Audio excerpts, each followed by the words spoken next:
overhaul. We're still not at a point where I can give you a really firm prediction on too much of anything, but I do want to point out a couple of basic things about energy markets. Energy markets are so volatile because demand tends to be inelastic. So like if you say you need a gallon of gas to get from home to work and you can only get 3/4 of a gallon, you don't go to work, so you have to scrimp and save and hoodwink and steal in order to get that extra 1/4 of a gallon, otherwise your life falls apart. It's very similar for industrial needs to make petrochemicals or heating for your house. You either have it or you don't, and you are going to pay through the nose to get that last little bit.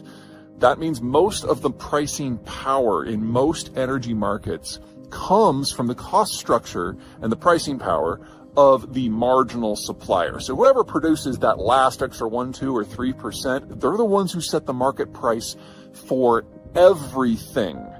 Now, what that means in the case of the Ukraine war and the situation in Europe is the Russians have gone from providing baseload cheap energy to the European continent to suddenly removing themselves from the market.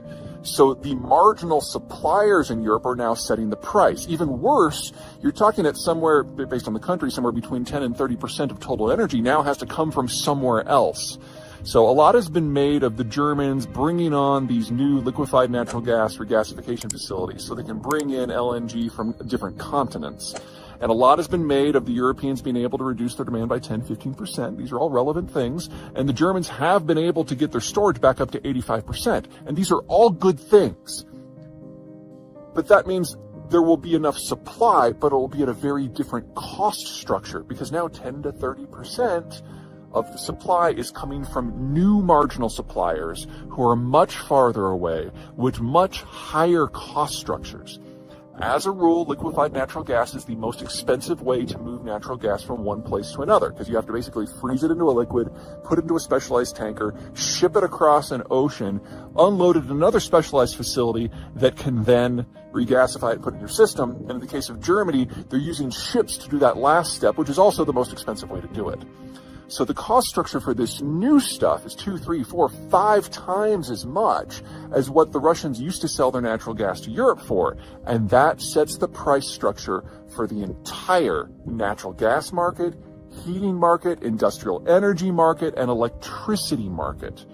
So on the good hand, yes, the Europeans are unlikely to see the lights actually go out because of a lack of material. That's great. They're going to see it go out because of a price level that no one can afford.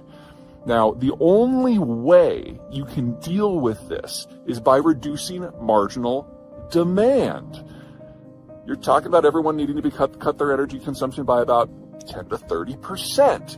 Right now, the Europeans are a little ahead of the schedule on that, but they haven't had to shut down anything from an industrial point of view, and that is coming. One of the key things to remember is that Germany is not like the United States. In the United States, we're relatively agnostic about where we get our energy, domestic versus foreign, coal versus natural gas versus solar versus wind. And because of that, no marginal supplier in the national market is able to really dictate prices because there's always a replacement system. Well, the Germans are removing nuclear from the mix, and the Russians have removed natural gas from the mix, and other countries have coal or nuclear. Germany doesn't have any of that. So they're all being supplied by marginal suppliers right now. And if you go into winter, when demand skyrockets because it's cold in the winter, you know that prices are going to go through the roof, even if supplies are not in danger. What that means is in Germany, we have a very big problem coming up, not just because we're going to be seeing blackouts or brownouts or high prices, but in order to crush that demand, the German government's going to have a very clear choice to make. Let their people freeze in the dark or reduce industrial demand. And unlike the United States, where we're very agnostic about where we get our petrochemicals and what fuel sources go into it, because the Germans have removed so many things from the equation, they use Russian natural gas to fuel their petrochemicals to provide the base for their heavy and medium manufacturing. And if you remove that from the mix, that is the end of the German manufacturing model. I would be shocked if Germany was not already in recession. And this winter, when this system breaks down, that means we're going to have an industrial recession in Germany and every country that participates in that industrial system. That includes the Netherlands, Belgium, Austria, Poland, Slovakia, Hungary, the Czech Republic, and probably a couple that I didn't mention just because I forgot. So we are looking at the end of what makes the heart of German manufacturing and the European economy work. Over the course of the last few days, the Russians have started limiting natural gas supplies specifically to Bulgaria and Poland with the intent of forcing on the rest of Europe payment in rubles specifically. And there are a number of economic entities, not governments at this point, just private players in Germany, Austria, and Hungary that are agitating within the European system to be able to do just that, because the Austrians, the Germans, and the Hungarians are particularly wired in to the Russian system. So first, a few words on infrastructure. There are a number of pipes from the Russian space that go into the European space that allow the Russians to selectively cut off specific countries. So what the Russians are trying to do is get some countries to violate their contracts. The Russians are obviously violating their own. Obviously, from a legal point of view, this is a war. But the Europeans love a good meeting and they love a good bureaucracy. So anything that puts problems within the gears, throw some sand into the operation. That's what the Russians are after.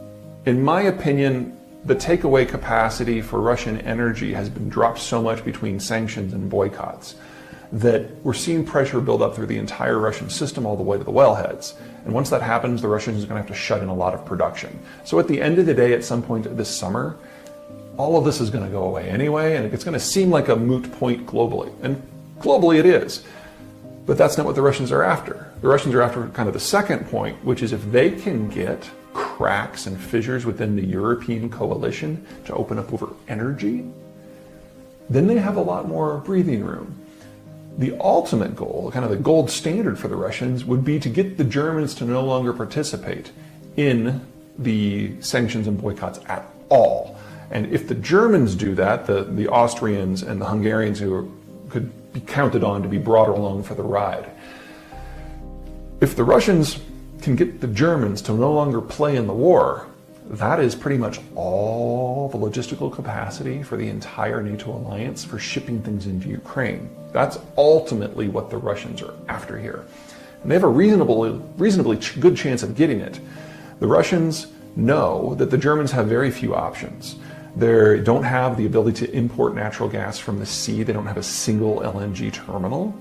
They don't have the ability to reroute crude because the two refineries that they have that use Russian crude exclusively are landlocked and they have no connection to ports. So there's a possibility they can do the same thing for the Austrians, the Hungarians, and the Germans. And the French basically turn all of their nuclear power plants up to max and start shipping electricity in. And the Italians probably will do something similar, although they'll be using different fuels, probably coal and even burning oil. But there are ways here to prevent this from being catastrophic.